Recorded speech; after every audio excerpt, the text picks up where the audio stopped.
Hi, I'm Dr. Lori Schwartz-Reichel. My career began in music education where I learned the importance of a key change, a shift, in the tonal center of a piece of music, often used to inject energy or produce significance. Eventually, I realized the impact of making key changes in all areas of my life and the desire to help others do the same. Making key changes can be difficult. I certainly don't have all the answers, but I do like to pose questions for reflection and offer actionable key changes for us to attempt in both our working and living situations. Together, we can unlock our greatest potential in collaboration with those we love, serve, and lead. Let's discover how we can grow together by making key changes. This is our 35th episode of the Making Key Changes podcast. Thank you for coming on this journey with me and trusting me to do this work with you. I'd love it if you shared the podcast with others. Think of someone who would enjoy or benefit from this show and send it to them. If you have been a faithful listener to the show, then you are aware that every 5th episode, we review the 4 previous episodes. This habit ensures that we are making the necessary key changes to grow. I know you have heard this phrase from me often, but I will keep saying it over and over again. Typical personal or professional development, which often includes a once-and-done approach, is not enough. When we are given the opportunity to revisit a topic of interest or need, it helps to reinforce the concepts and provide additional avenues for reflection and growth. The theme for episodes number 31 through number 34 was to fall in love with learning. Summer is officially over. Ready or not, fall is here. In episode number 31, I shared my summer sentiments. Hopefully, that encouraged you to reflect on your summer too. What were you grateful for this summer? What did you love? What did you dislike? What did you not get the chance to do? Is it something that you can make happen in the coming seasons or even next summer? Summer is over, but the memories remain. The motivation for summer to return may even help us to plan for next summer. If you are like my 6-year-old, then you are looking forward to next summer getting here quickly. He's counting down the days until next summer. With 180 days of school packed in there before next summer, my son can't understand why summer doesn't have 180 days too. I'm doing all I can to ensure he falls in love with learning this season. Episode number 32 was titled School is Back in Session. I shared the book I read this summer that got me thinking about how I want to grow myself this school year, along with my children, my students, and the adults I lead through professional learning in their school districts and companies. We reflected on 3 key changes that can be made to improve routines, habits, and goals this academic year. Key change number 1, no technology in the classroom. This includes limiting almost everything tech-related for both student and educator use, including smartwatches, phones, tablets, videos, and even calculators. How could we limit technology in our living, learning, and leading spaces? Key change number 2, failure is expected. Instead of being detrimental to someone's learning, failure can be motivational and necessary. It almost is expected that failure may occur before mastery is achieved. How can we be more accepting of failure in our homes and workplaces too? And key change number 3, parental involvement is crucial, but it doesn't necessarily mean volunteering in a school or for extracurricular activities. Instead, or in addition to volunteering in those capacities, when caregivers engage their children in conversation about things larger than themselves, children become thinking adults. How could we have deeper conversations with our family members, colleagues, neighbors, employees, or clients? How could this impact their understanding, learning, and performance?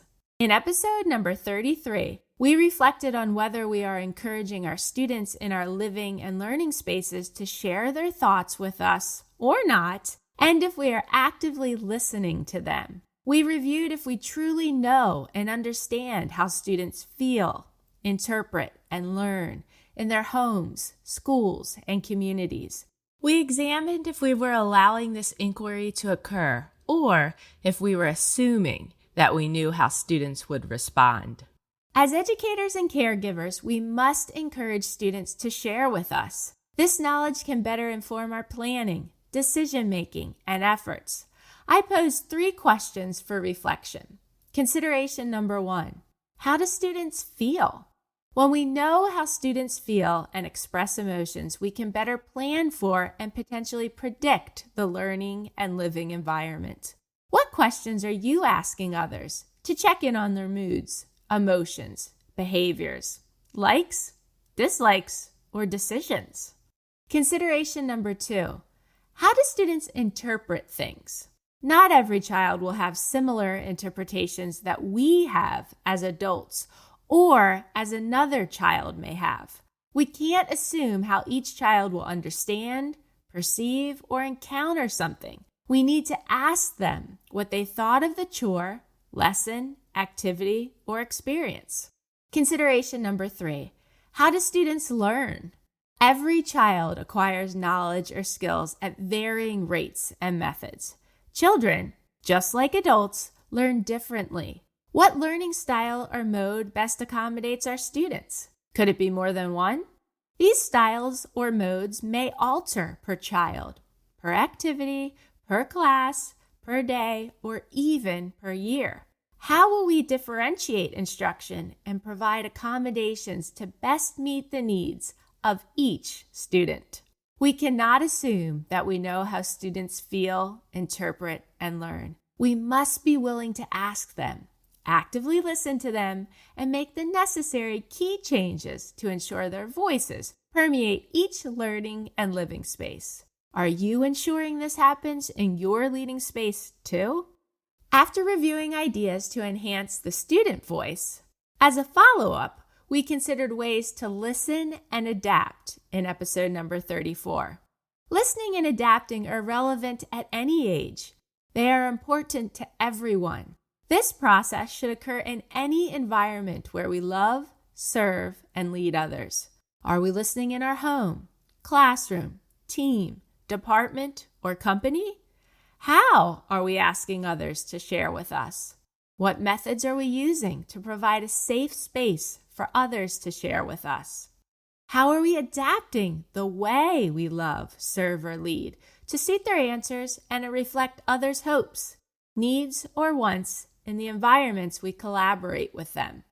We considered 3 key changes that we can make to ask others, such as family, students, colleagues, clients, or employees, how they feel, interpret, and learn. Key change number 1, ask anonymously. Allow for the answers of people you are asking to be anonymous. Consider the completion of an online survey, selection of images, pictures, or written or typed responses, and allow them to be open-ended at times. Key change number 2, ask individually. Consider a one-on-one discussion, reflection activity, or performance to inquire with one specific person.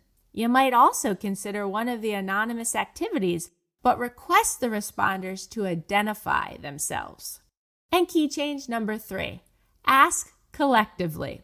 Create ways to ask groups of people together.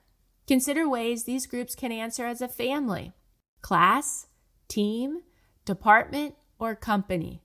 Consider the grouping of these people and their similarities or differences.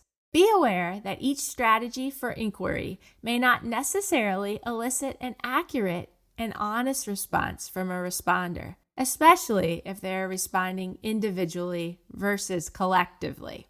Consider the benefits and limitations of each strategy. Remember that a single occurrence of inquiring with anyone, especially a student or employee, is not sufficient.